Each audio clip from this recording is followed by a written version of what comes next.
Le acusan de transfoba. Vean.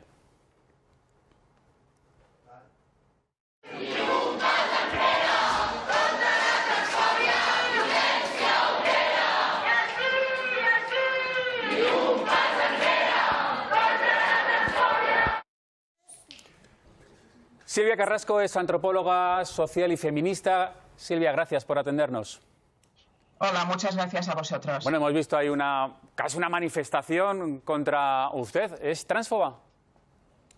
Por supuesto que no, porque lo que ocurre es que la discrepancia sobre las leyes trans y la ideología transgenerista ahora por ley es considerada delito de odio. Por lo tanto, están imponiendo, como en las dictaduras y todos los movimientos totalitarios, que hay que pensar lo que dice la ley y discrepar es considerado odio.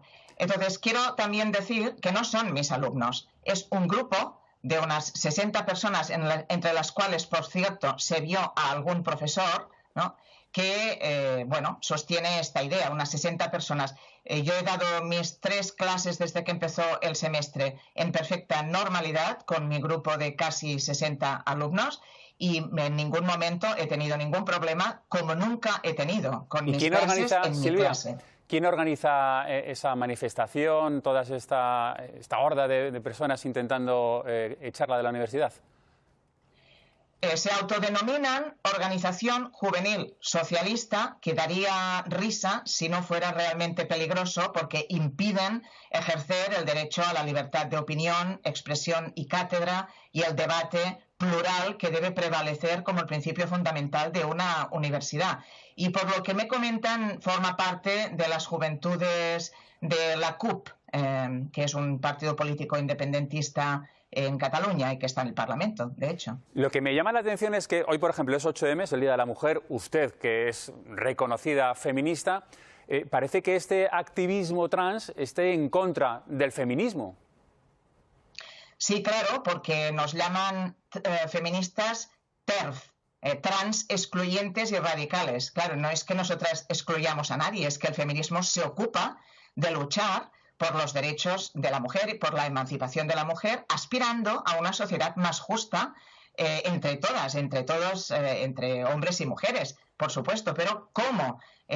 Precisamente ellos niegan la existencia de la realidad, por ejemplo, del sexo biológico, porque ser mujer, a diferencia de lo que comentaba este señor, no es un sentimiento.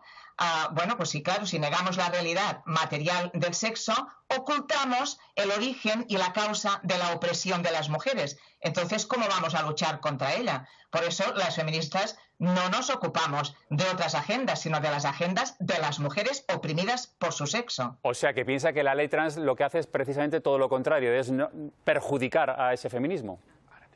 Bueno, la ley trans es un fraude en sí misma. La ley trans es una estafa que impone una realidad inventada. Esto es lo que ocurre. Por lo tanto, oculta el origen de la opresión y es directamente antifeminista y además es una mordaza.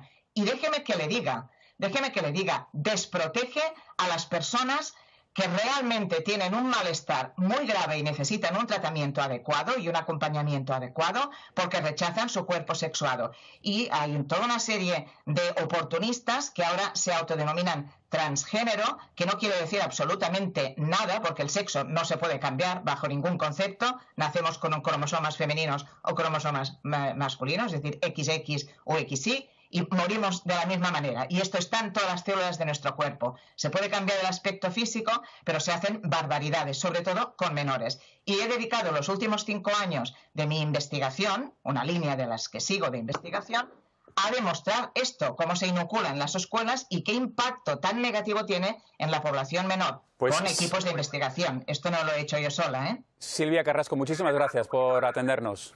Gracias y mucho a vosotros ánimo. por haceros eco. Y mucho ánimo.